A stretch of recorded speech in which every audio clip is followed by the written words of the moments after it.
Isaiah 40:1-11. Mga salita ng pag-asa. Aliwin ninyo ang aking bayan, sabi ng Diyos. Aliwin ninyo sila. Inyong ibalita sa mga taga-Jerusalem, tapos na ang kanilang pagdurusa, sapagkat nabayaran na nila ng lubos ang kasalanang ginawa nila sa akin. Ganito ang isinisigaw ng isang tingin. Ihanda ninyo ang daraanan ni Yahweh sa ilang. Gumawa kayo ng mga tuwid na landas na kanyang lalakaran sa ilang. Tambakan ang mga libis, patagin ang mga burol at bundok, at pantayin ang mga bako-bakong daan. Mahahayag ang kaluwalhatian ni Yahweh at makikita ito ng lahat ng tao. Si Yahweh mismo ang nagsabi nito. Magpahayag ka, ang sabi ng tinig. Ano ang ipapahayag ko? Tanong ko. Sumagot siya, ipahayag mong ang lahat ng tao ay tulad ng damo. Ang kanyang buhay ay tulad lamang ng bulaklak sa parang. Natutuyo ang damo, kumukupas ang mga bulaklak kapag sila'y mahipa ng hangin mula kay Yahweh. Tunay ngang ang tao ay tulad ng damo. Oo, ang damo'y nalalanta at kumukupas ang mga bulaklak. Ngunit ang salita ng ating Diyos ay mananatili magpakailanman. Umakyat ka sa tuktok ng bundok, O Sion. Magandang balita ang iyong ipahayag, O Jerusalem. Sumigaw ka at huwag matatakot. Sabihin mo sa mga lungsod ng Huda, narito na ang inyong Diyos. Dumarating ang Panginoong Yahweh na taglay ang kapangyarihan. Dala ang gantimpala sa mga hinirang. At tulad ng pastol, pinapakain niya ang kanyang kawan. Sa kanyang bisig, ang maliliit na tupay, kanyang yayakapin. Sa kanyang kandungan ay pagyayamanin at papatnubayan ang mga tupang may supling. Mapagpalang araw po sa inyong lahat, sa aking mga kapatid sa First Peacemakers Church of Cainta. Kasama na yung bumubuo ng mga iglesia na bumubuo ng One Mopi. At gayon din sa inyong patuloy na sumusubaybay dito po sa ating gawaing ito na pagsambahay. Ang ating pong teksto ngayong umaga ay matatagpuan sa Isaiah chapter 41 verses 1-11. At ang title po ng ating mensahe ay In the Loving Arms of the Shepherd. In the Loving Arms of the Shepherd. Bata pa ako noon, to the best of my knowledge, katutungtung ko pa lang ng elementary school. Meron akong nakitang isang picture book na ang cover niya ay isang taong nakabalabal. Mahaba ang buhok, maamo ang muka, at merong yakap-yakap na tupa na dikit sa kanyang dibdib. Hindi ko alam na yun pala ay isang children's book na ginagamit sa Sunday school. Hindi ko man nabuksan yung book na ito. Pero nanatili naman sa aking isipan yung taong ito na may yakap-yakap na tupa. To make the story short, nalaman ko din o nasumpungan ko din na ito pala ay si Kristo Jesus.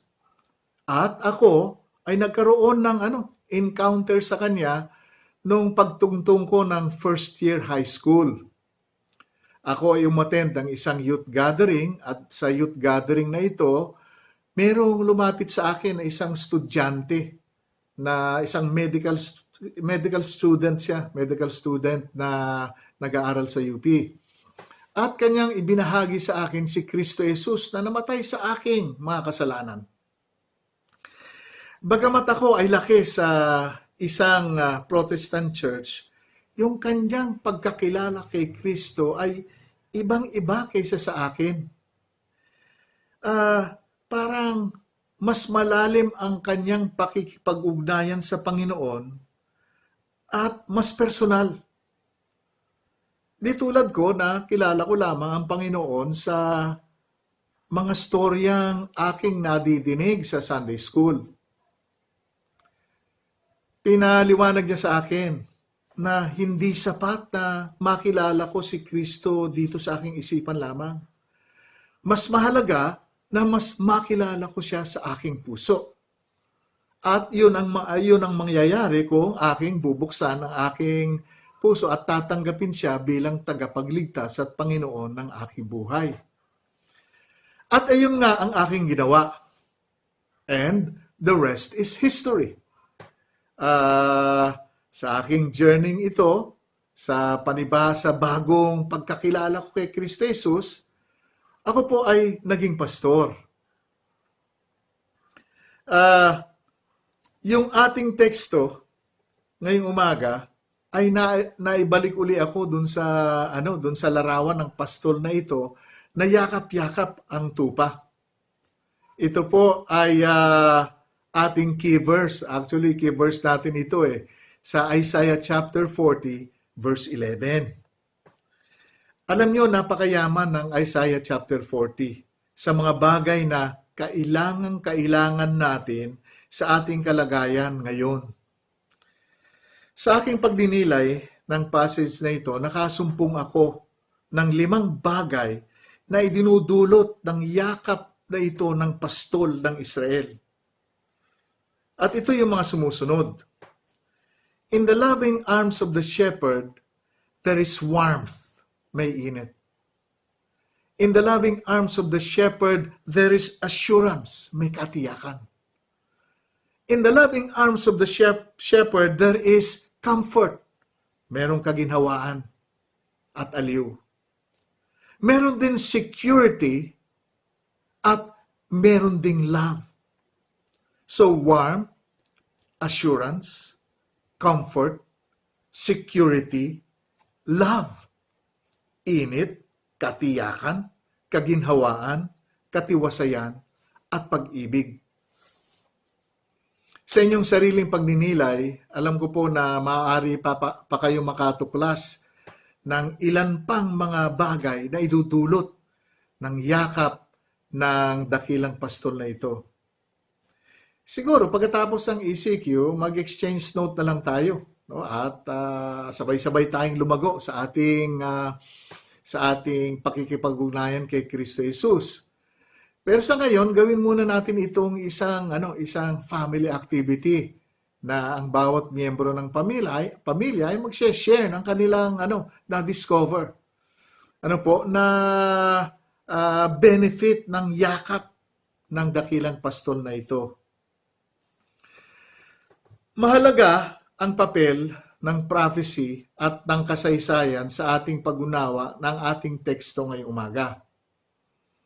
Nung ito'y inahayag, meron pang 100 years na lilipas bago mabihag ng Babylonian Empire ang kaharian ng Huda for 70 years.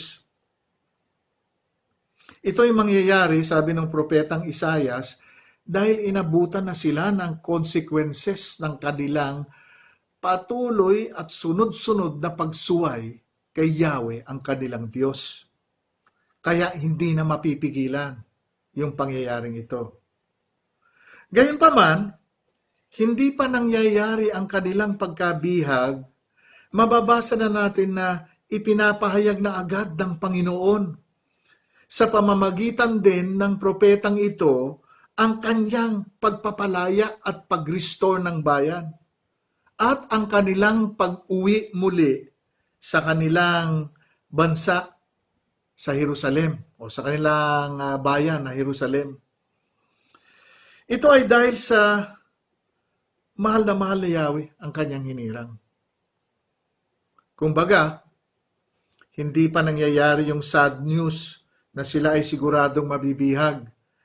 Ipinahayag na agad ng Panginoon ang good news na sila ay lalaya din. Ang assurance sila ay hindi sila mananatiling bihag. Dito pa lamang may insight na tayong makukuha.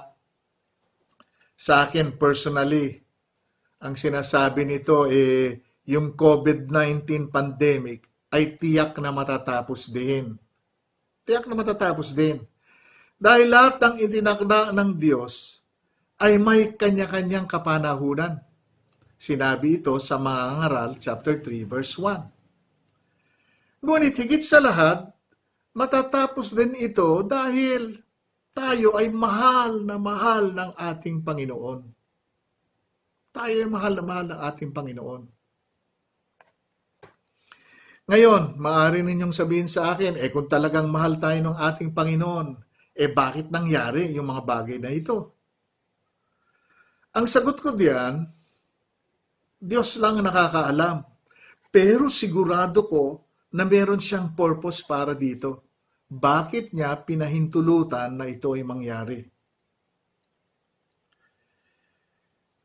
Habang patuloy na binubuklat ang pahina ng COVID-19, no? Kasaysayang ito na title na COVID-19, nagkakaroon ka na rin ng idea kung bakit ito nangyayari. Personally sa akin, yung conviction ko, itinuturo nito ang kababawan ng pagsalig sa lakas, kayamanan, katalinuhan, at ano pa bang likha ng tao tungo sa kanyang ikaliligtas. In short, apart from God, we are nothing. Apart from God, we are nothing. Walang saysay ang ating buhay kung wala ang Diyos. Tatlong tinig ang nagpapahayag dito po sa Isaiah 40 verses 1 to 11. Yung unang tinig matatagpuan natin sa verses 1 and 2. At ito ay nangungusap na aliwin ang mga bihag dahil tapos na ang kanilang paghihirap. Tapos na ang kanilang paghihirap. Yung pangalawang tinig sa verses 3 and 5 ay naguutos na magbukas ng daan sa ilang. Kasi darating na ang Panginoon. Ang pangatlo naman, sa verses 6 to 9, ay nagpapahayag na narito na ang inyong Diyos. Narito na ang inyong Diyos. Kung akin pong isa-summarize, tatlo po ito yung una, a voice of comfort, verses 1 and 2. Ang pangalawa, a voice of fulfillment, verses 3 and 5. At pangatlo, a voice of declaration, verses 6 to 11.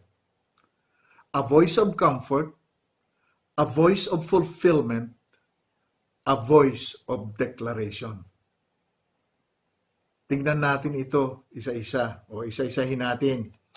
At habang aking tinatalakay yung bawat balangkas, tingnan na rin natin kung paano natin ito iaakma sa 5 katangian o 5 dulot ng yakap ng pastol ng kaharian ng Huda na binanggit natin kanina. Yung init, katiyakan, kaginhawaan, katiwasayan at pag-ibig. Warmth, assurance, comfort, security, and love. Yung una, the voice of comfort, verse 1 and 2. Sa isang maamong tinig, hinikayat dito na bigyan ng kaginhawaan ang mga bihag. Gagamitin ko yung New International Version para maipaliwanag ito. Sabi po ng mga kataga sa verse 2, speak tenderly to Jerusalem. Speak tenderly to Jerusalem. Isang comforting words po ito Isang word of comfort. Paano ba mag-comfort sa isang nagpipigati? Di ba nag-empathize ka sa kanya? O nakikiisa ka sa kanyang mga dinaramdam? Pinapahayagan mo siya ng assurance na bubuti din ang lahat. Minsan naman, hindi ka na nagsasalita dahil hindi mo alam kung ano sasabihin. Yayakapin mo na lamang siya. At kadalasan, yung gesture na ito ay sapat na upang maibsan ang kanyang dalamhati o pagpipighati. Sa panahon natin ngayon, marami ang nangangailangan ng yakap ng Panginoon. Kasi alam niyo po, itong COVID-19 pandemic ay maraming ina-isolate na pamilya. Lalong-lalo na ang mga nahawa ng virus na ito. Pagka naging malubha ang tama sa iyo ng sakit na dulot ng COVID-19 virus, hindi ka lang ihihiwalay sa mga mahal mo sa buhay, haharapin mo pa ng nag-iisa ang paglisan sa mundong ito kung hindi makakayanan ng immune system mo ang kamandag ng COVID-19 virus. Napakalungkot. Kaya maraming nalulungkot ngayon dahil po dito. Ang yakap ng Panginoon ay hindi saklaw ng social distancing kasi hindi naman ito pisikal. Gayunpaman, kahit na hindi ito pisikal, ito'y isang yakap na damang-dama hanggang sa kaibuturan ng iyong puso. Yung termino ng Hebrews chapter 12 verse 12 dito yung kasukasuhan ng buto. O baon nito Ang init at pag-ibig na taglay ng yakap ng Panginoon ay nagbibigay ng kaginhawaan at katiwasayan. Kaya kailangan talaga ng maraming tao ngayon ang yakap ng Panginoon. Anong dahilan bakit sinabi ng tinig na speak tenderly to Jerusalem? What does it mean? Speak tenderly to Jerusalem. Tatlong bagay ang binanggit dito. At ito'y napakalinaw sa New International Version. Ito yung pinahayag. Speak tenderly to Jerusalem that her hard service had been completed, that her sin had been paid for, that she has received from the Lord's hand double for all her sins. So ito yung tatlong bagay na binanggit dito Kung aking isa-summarize ito, sinasabi ng Lord, natapos na ang inyong pagkabihag. Tanggapin nyo na ang inyong kalayaan. Tanggapin nyo na ang inyong kalayaan. Ito rin yung inaasam-asam natin na mangyari na lumubog na ang araw sa COVID-19 pandemic na ito. Para tayo rin po ay makabalik na sa normal life natin. Gusto ko po uli ibalik kayo sa time frame ng mga prophecy na ito sa Isaiah para maintindihan natin yung time frame nito. O time frame nito. Nung ipinahayag ito ni Propetang Isaias, hindi pa nabibihag ang kaharian ng Huda. Sinabi ko na yan kanina, di ba? May 100 taon pa bago mangyari ito. 100 years more. Pero, tinanggap na nila yung words of comfort ng Panginoon. Dito sa kanilang kapanahunan. Kasi gustong itanim ng Panginoon sa kanilang puso na may hangganan ang kanilang pagkakabihag. Ito ay matatapos din. Yung binabasa kong isang aklat na tumutukoy dito, ito yung pagkasabi niya. Ang ganda, sasabihin ko po sa English, ito ang pagkasabi niya. God is doing this so that the seeds of hope will be planted in the soil of adversity. The seeds of hope will be planted in the soil of adversity. Sometimes, bad things will come and it will hurt you. And you can't do anything about it. Pag nangyari yung mga bagay na ito, when life seems to fall apart, ask God for comfort. Hingiin mo ito sa Panginoon. At ito'y kanyang ibibigay. May mga pagkakataon kasi na hindi mo matatakasan ang isang pangyayari o tama, ang isang pangyayari sa buhay. Katulad itong COVID-19 pandemic. Lahat dito apektado. Buong mundo. Kahit born again, Christian ka pa. In fact, meron pa ngang namatay na isang pastor sa sanhi ng sakit na ito, dahil sa sanhi ng sakit na ito. Pero ikaw, dahil ikaw ay isang anak ng Diyos, meron kang katiyakan. Meron kang kaginhawaan. Meron kang katiwasayan. Meron kang pag-ibig at kagalakan sa yakap ng Panginoon, sa lilim ng kanyang mga pakpak. At kung mangyayari man ang hindi mo inaasahan, katulad ng pastor na nabawian ng buhay, kasama mo pa rin ang Diyos, kasama mo pa rin ang Panginoon. Ang pastol ng mga hinirang, ang pastol ng iyong kaluluwa. Yung pangalawa, voice of fulfillment, sa verses 3 to 5. Yung tinig po na ito ay nagpapahiwatig ng mabilis at matagumpay na pagdating ng Panginoon upang isagawa niya ang kanyang mga naisin at kanyang mga pangako. Ang ibig sabihin po nito, ang ibig sabihin po ng mga kataga na nakasulat dito na gumawa kayo ng mga matuwid na landas sa kanyang lakaran sa ilang na makikita natin sa verse 3. Ay ibig sabihin po nito, maglatag kayo ng red carpet upang parangalan ang kanyang pagdadating o kanyang pagdating. Sa kaharian ng Huda na nabihag ng Babylonian Empire, ang ibig sabihin po nito ay magiging mabilis ang pagkilos ni Yahweh upang sila ay palayain at ibalik sa kanilang lupain. Katunayan, kung nagbabasa ka ng Biblia, nangyari ito sa panahon ni Ezra at ni Nehemiah. Yung tinatawag nilang remnant, bumalik din sa kanilang bayan. Sa atin naman ngayon,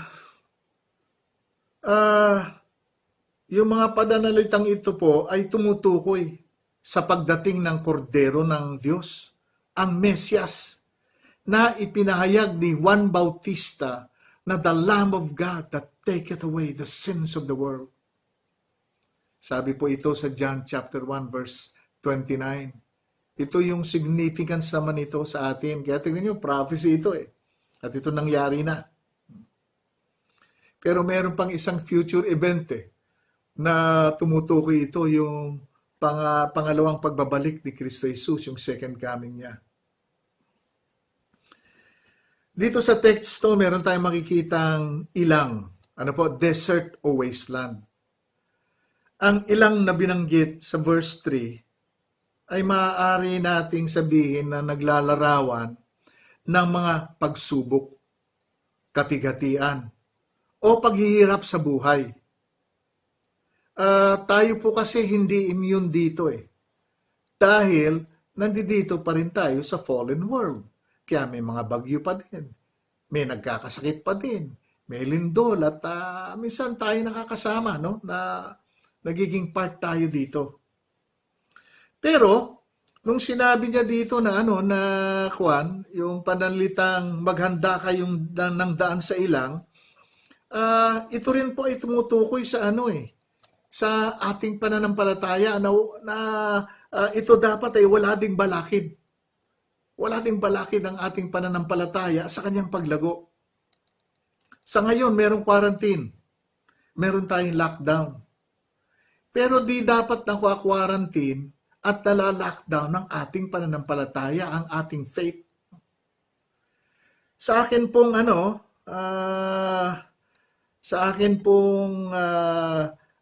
pagdinilay, ito yung application ng verses 3 and 4 dito po sa ating teksto. Yung pangatlo ay yung voice of declaration.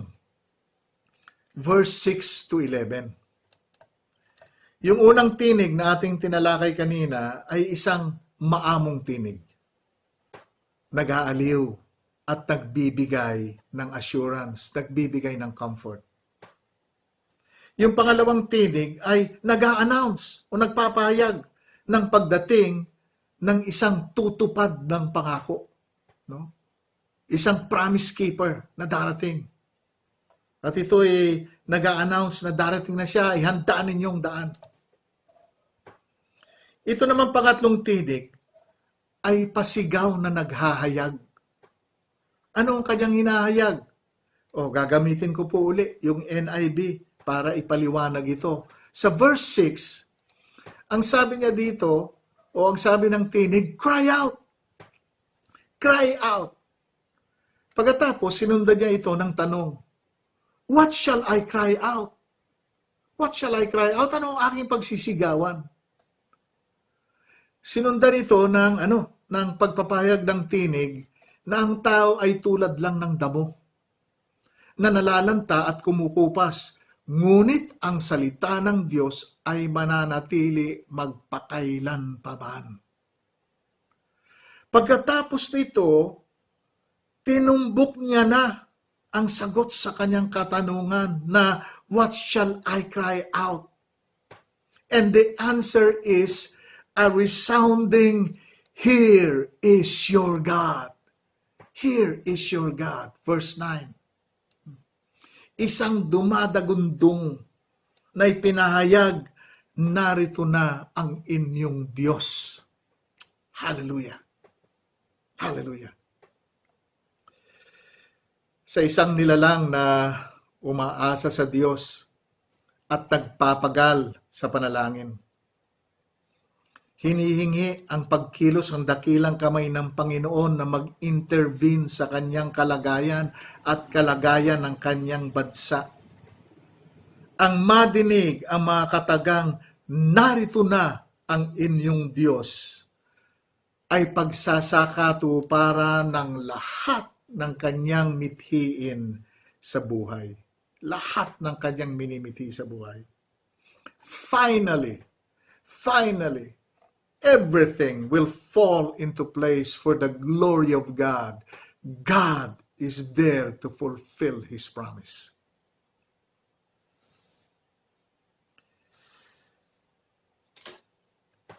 Ang mga sumusunod na binabanggit ng pangatlong tinig na ito ay matatagpuan sa verse 10 and 11.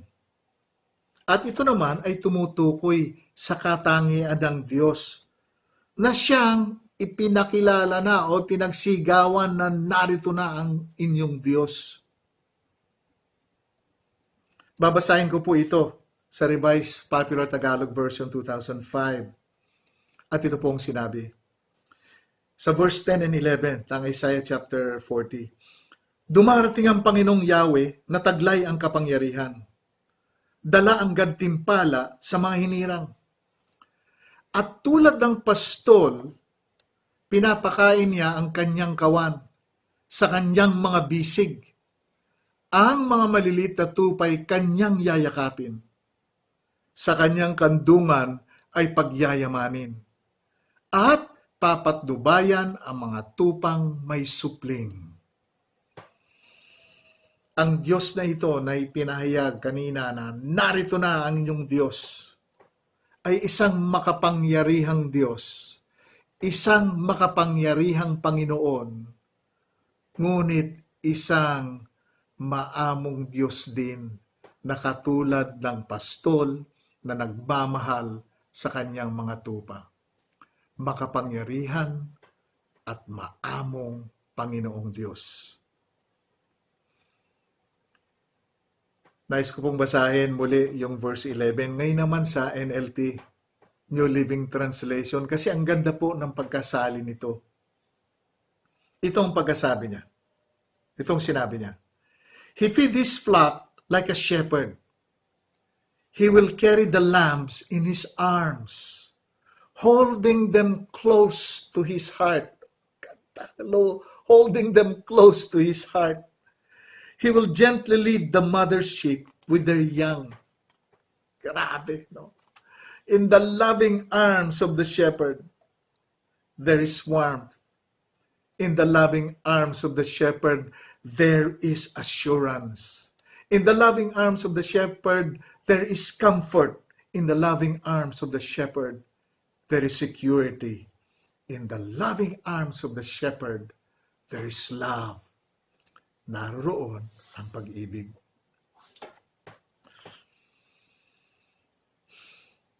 Kung itutuloy nating basahin ang chapter 30 ng Isaiah, masusumpungan natin ang affirmation o yung pagpapatibay ng walang kapantay na kadakilaan ng Panginoong Diyos, ang dakilang pastol. At ito ay ipinahayag sa sunod-sunod na mga katanungan at diskurso. Hinayag ito tungkol sa kanya. Ano po? Sunod-sunod na mga katanungan at diskurso.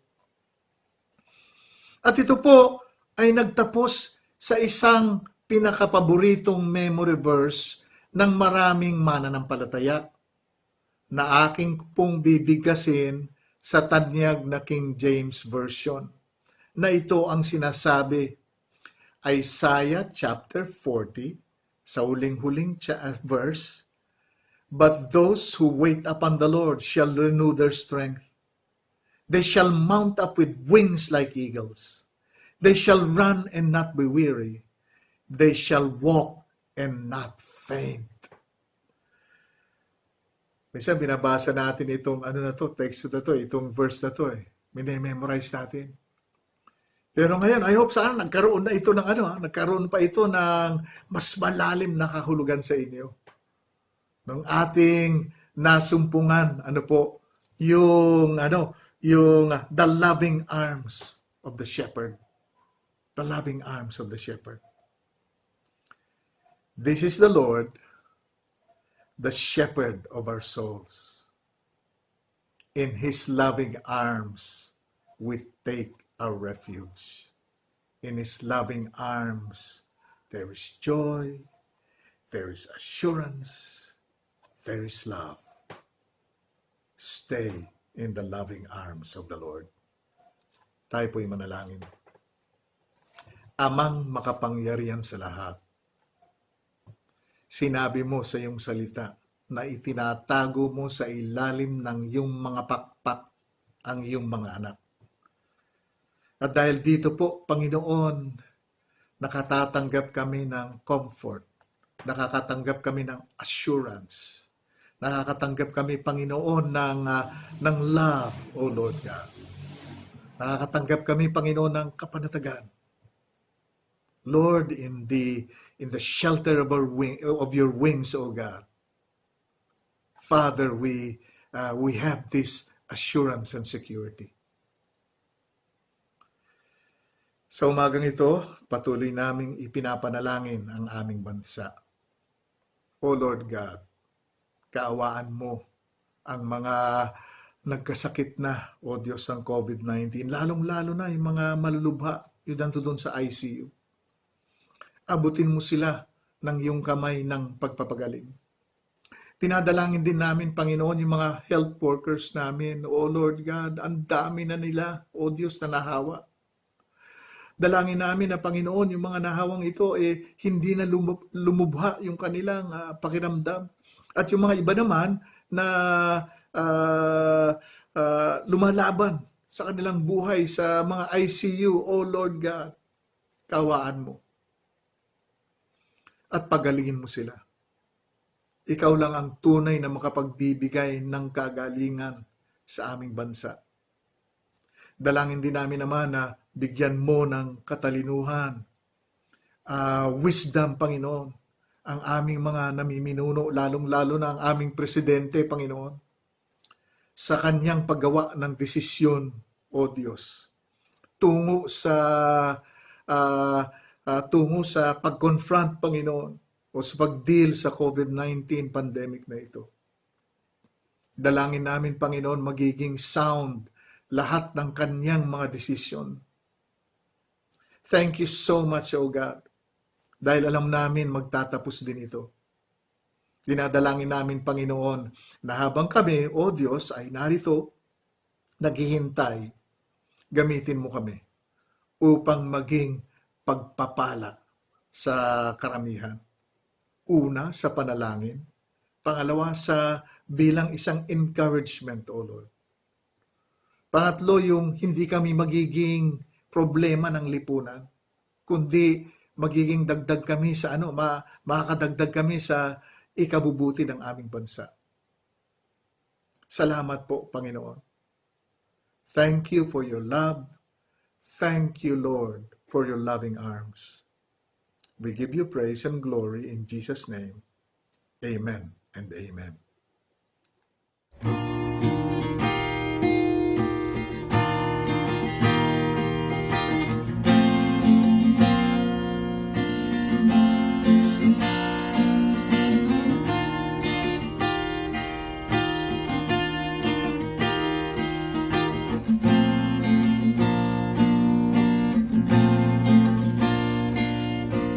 I will bless the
Kapayapaan po sa lahat. Ako po si Luzen from Team Elisha at bumabati sa inyo ng isang mapagpalang araw. May mahigit isang buwan na po simula nang may patupad ang lockdown at home quarantine sa kanya-kanya nating mga lugar at alam ko pong ang bawat isa ay nais or excited nang matapos ang krisis na hatid ng COVID-19 pandemic na ito. At hayaan niyo po akong magbahagi ng aking mga karanasan kung paano ako mas lumago bilang isang Christian. Una sa lahat, nagamit kong social media sa mas makabuluhang bagay. At alam naman natin na ang social media ay ginagamit for news updates or information use, entertainment purposes, at higit sa lahat ay ang communication. To reach out to others via SMS, Messenger, at iba pa. Messenger ang madalas kong gamitin sapagkat ito ang pinakamadaling gamitin ng social media app. At sa pamamagitan nito ay nakakapagbahagi ako ng mga salita ni Lord, ng aking mga realizations and principles na nakukuha ko rin mula doon upang mag-serve as a simple teaching na makakatulong sa iba na ma-appreciate at ma-bless sa salita ni Lord. Sa Team Elisha naman, meron kaming daily activity na ginagawa. Ito ay ang daily Bible reading at syempre sinasamahan na rin namin ng sharing. Ito ay para ma-encourage ang bawat isa na ma-practice o maisapamuhay ang living word ni Lord every day. At nagpapasalamat ako sa Panginoon na ginamit niya ang aking buhay upang makapag-lead ng Bible study sa isang group of youth sa Bible time na nakakatuwang malaman na on fire ang kanilang mga spirit sa pagpuri at pagpapasalamat sa salita ni Lord. At syempre, tuwing linggo, inaabangan ko palagi ang online Sunday service ng FPCC upang mas mapalalim ang aking pag-unawa sa salita ni Lord. Yun lamang po. Maraming salamat. At dito nagtatapos ang ating pagsambahay, ika-7 linggo. Na pagdadaos ng ating pagsambahay. Salamat po sa mga sa awit kanina, pati na yung testimony. Ito po ay nagpapatunay na kahit na may lockdown, ang pananampalataya ng mga anak ng Diyos hindi nala-lockdown. Ito ay nagpapatuloy. Hindi natin ginagawang excuse yung lockdown para ma-quarantine din o ma-lockdown din ang ating faith, ang ating pananampalataya. Bago po tayo magtapos, babasahin ko po muna ito yung bago ko ibigay yung benediction. Babasahin ko po itong Hebrews 13:20-21. At ito po ang sinasabi. Ang Diyos na pinagmumulan ng kapayapaan na siyang muling bumuhay sa ating Panginoong Hesus, na naging dakilang pastol ng mga tupa, dahil sa kanyang dugo ang nagpatibay sa walang hanggang tipan. Naway ipagkaloob niya sa inyo ang lahat ng kailangan ninyo upang maisagawa ang kanyang kalooban, at sa pamamagitan ni Hesukristo ay gawin niya sa atin ang nakalulugod sa kanya. Papurihan nawa si Kristo magpakailanman. The Lord bless you and keep you. The Lord make His face to shine upon you and be gracious unto you. The Lord lift up His countenance upon you and give you peace. Amen and amen. God bless you.